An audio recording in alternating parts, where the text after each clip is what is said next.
یہ سلام ہوتا ہے ایسا ہی ہے کہ قرآن سے دکھایا جائے، قرآن سے بتایا جائے۔ جب یہی ہے اس کے ہر مسئلے سے قرآن کی دلیل چاہتے ہو ہر مسئلے پر، تو یہ تو پھر بھی مستحب درجے کا عمل ہے،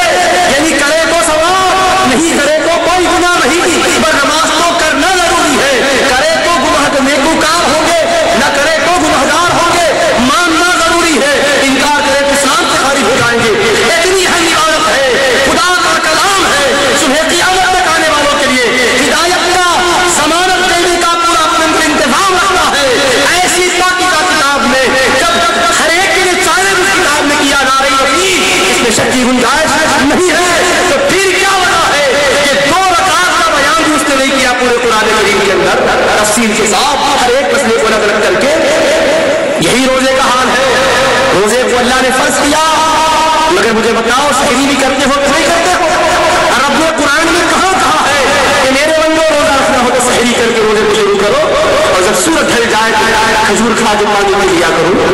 اس میں تو اختلاف نہیں ہے، کھجور پانی پر اتفاق کرو۔ اب اس کے علاوہ دہی بڑے حدیث کی شاید اس پر اختلاف ہوگا، یہ دیگر کے بات کی چیزیں، کھجور تو اپنی جگہ،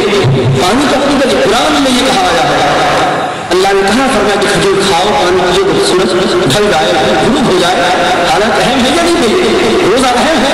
ہلکی چیز ہے، سرسری چیز نہیں، کیوں فرمایا تقریب نہیں؟ اچھا آپ کو میں خاکہ دے رہا ہوں، کبھی بھی گفتگو کرنے کے لیے آپ کو چیز سامنے رکھنا چاہیے، اور میں لڑنے کے لیے نہیں دے رہا ہوں،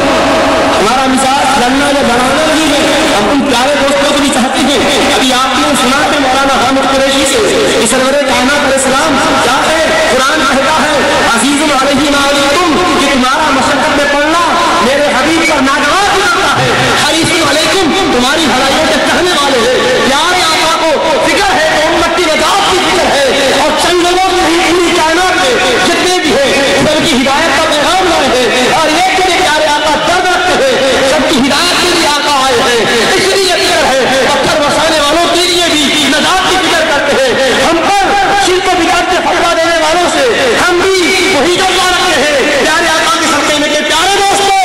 جب بحث کو چھوڑو، سمجھنے کی عادت ڈالو، غور کرو، سوچو، جو کچھ کہہ رہے ہو وہ صحیح ہے، قرآن حدیث کی میزان پر تولو،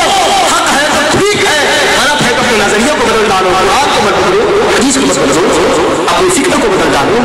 ہم دعوت اور پیغام دینے کی بات کر رہے ہیں، اگر یہی ضابطہ ہے تو پھر بات کیا ہے؟ زکوٰۃ اسلام کا فریضہ ہے، تو آپ اس زکوٰۃ قرآن نے کہا ہے، لیکن مجھے بتاؤ سونا کیا نہ ہو جس پر زکوٰۃ فرض ہے، شادی کی ہو جس پر زکوٰۃ فرض ہے، اگر کوئی تجارت کر رہا ہے تو کتنے مال تجارت پر زکوٰۃ ہے، کوئی کاشتکار ہے کھیتی باڑی کر رہا ہے، پیداوار کتنی آئے تو اس کو اللہ کی راہ میں خرچ کرنا ہے، اس کی تفصیل قرآن سے بتائی جائے۔ اللہ نے کہا فرمایا اتنا سونا ہو تو زکوٰۃ ہے، اتنی شادی ہو تو زکوٰۃ ہے، یہ تو فرض کی بات ہے، قرآن میں اللہ نے کہا فرمایا ہے واضح طور پر ہوگا سونا اتنا ہو، جی قرآن سے بتا دوں، حدیث کے ساتھ ٹھیک ہے، قرآن سے بتا دو زکوٰۃ کا نصاب قرآن نے کہا، اللہ نے فرمایا ہے۔ یہی نہیں، حج کو لے لو، سب سے وہ عظمت والی عبادت جس میں مال بھی خرچ ہوتا ہے، بدن کی محنت بھی ہوتی ہے، دونوں کا مجموعہ ہے،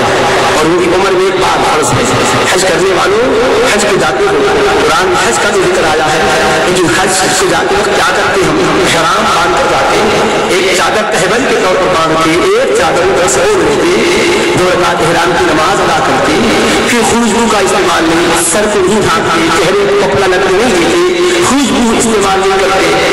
بال نہیں کٹواتے، ناخن نہیں ترشواتے، جنسی تعلقات سے بچے رہتے ہیں، وغیرہ وغیرہ۔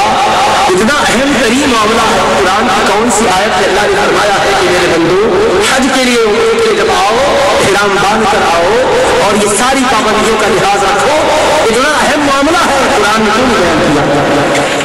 کیا حج کا معاملہ نام ایسی تھا ہلکا اور معمولی تھا؟ نہیں، ہم کئی عبادت ہے، اور رب نے احرام کی ڈیٹیلز اپنے کلام پاک میں نہیں دی، کیوں؟ اہم نہیں ہے؟ پھر قرآن میں اللہ نے کیوں قاعدہ کیا چل رہا ہے؟ قرآن میں حکم دکھایا جائے، ہر مسئلے میں یہ پوچھتے